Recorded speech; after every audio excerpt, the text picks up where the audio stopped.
May nag-comment na fellas dito sa YouTube natin na nangingi siya ng tulong na ano daw ba ang gagawin niya. Hindi ko sure to hindi ko kabisado, pero ilalabas ko na lang dyan sa screen na sinasabi niya na parang iniwanan niya ata yung girlfriend niya or dapat niya bang iwanan yung girlfriend niya kasi nag-improve muna siya, kumbaga ayusin niya muna yung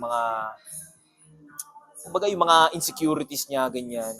So ngayon pag-uusapan natin, tutulungan natin itong fellas natin. Pero bago lahat, kailangan mo na mapanood yung pinaka-astig na intro sa buong YouTube sa Pilipinas.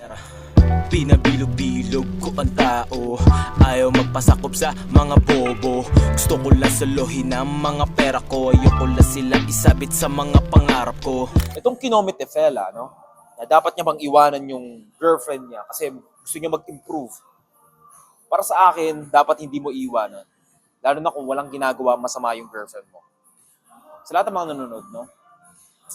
Kung ikaw ay nasa lowest pa, kung ikaw ay broke, kung ikaw ay worms, kung sinasamahan ka ng girlfriend mo, bakit mo bibitawan yan? Kasi marami ka nakikita dito sa marami kang makikita dito proof sa internet na katulad nila Manny Pacquiao, lulupit na tao, kumbaga mga G, na from scratch, kasama nila yung girlfriend nila, na sinuportahan sila hanggang sa pag-angat. Pero kung ikaw, iiwanan mo yung girlfriend mo, wala namang ginagawa sa'yo, hindi naman masakit sa ulo sa'yo, tutulungan ka pa niya, so bakit mo iiwanan? Dahil gusto mong ayusin yung sarili mo? Kumbaga para sa akin, masyado kang selfish nun.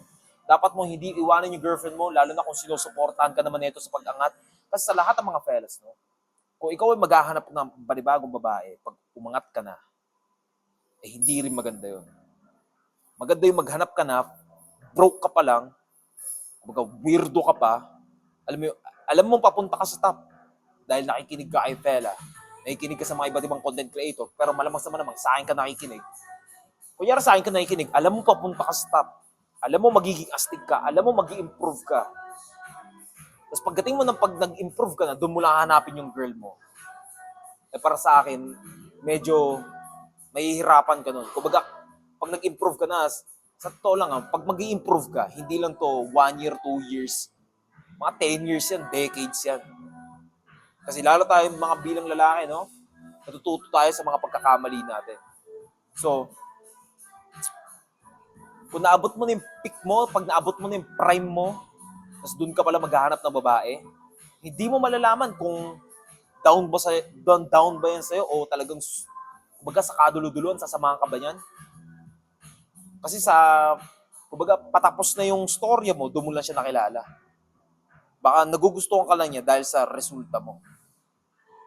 Pero kung kasama mo pa siya from baba, from broke ka pa, from kumbaga nobody ka, no influence ka, kumbaga worms ka pa, tapos sinasamahan ka na ng babaeng yon, kumbaga nagtiwala siya sa'yo, tumaya siya sa'yo, kahit wala ka pang napapatunayan, pero dahil naniwala siya na magiging G ka balang araw, mas iba yon kaysa mamimit mo na pag-astig ka na from zero ka, na may kilala mo from zero ka, may kilala mong babae doon, at yung may kilala mong babae na pag G ka na, astig ka na. Kasi yung dito, yung nakita mo na yung prime mo, hindi niya nakita yung pag-e-effort mo, hindi niya nakita yung paghihirap mo, hindi mo nakita yung, at bilang sa'yo, no, hindi mo rin nakita kung susuportahan ka ba nito o hindi. Baka sinusuportahan ka lang niya kasi may napakita ka na, kumbaga may naabot ka na. Kaya marami nagagalit sa inyo na, gold digger yan. Paano? Naghanap kayo ng babae, ng end result nyo na. May pera na kayo. Depende na lang kung pinanganak ka talagang mayaman, no? Pero yun nga, para sa akin kung bakit mo iiwanan yung girlfriend mo kung wala namang ginagawa sa'yo. Pero kung sakit sa ulo yan, no? Sa lahat ng mga nanonood, kung sakit sa ulo yan, yung babae mo na yan, na yan ang hadlang sa pagle-level up mo, dapat mo bang iwanan mo. Kasi parte yan din sa kumbaga papunta sa top. Malalagasan ka talaga ng babae. Hindi lang babae, mawawalan ka ng friends, masusunugan ka ng pera, maraming aalingaso ng mga snitch, natural. Kumbaga marami malalagas sa'yo pag papunta ka sa top.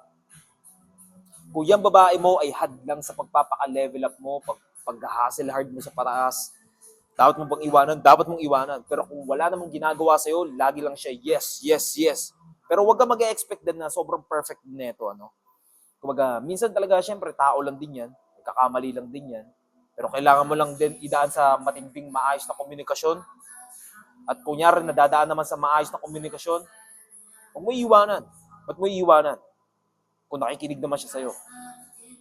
Diba? Syempre, dito sa internet na to, maraming mga distraction, maraming nang tutulig sa kanya eh. So kayo minsan nagkakamali-mali siya ng desisyon, mali-mali siya ng mga, alam mo yun, minsan nagiging hadlang siya sa'yo, pero hindi naman yung literal, konting distraction lang, konting ano lang. Pagbigyan mo, idaan ninyo sa maayos na usapan, pero kung matindi yung distraction yun, talagang hinihilang ka, talagang, alam mo, hinaharangan yung goal mo, yun ang dapat mong bitawan. Pero kung sinasamahan ka naman sa galing ka sa baba, bakit mo bibitawan yan? Bakit mo iiwanan yan? Yan ang magiging queen mo sa pinakambandang huli. Kung gusto mo itong video na to, mag-subscribe ka kay Fela dito sa channel ko sa YouTube at click mo yung bell button. At mag-comment ka para mapag-usapan natin kung ano yung gusto mong pag-usapan sa next video. Kasi dito, lahat ng comment niyo dito ay nababasa ko. So yun lang sa lahat ng mga Felas, stay sharp.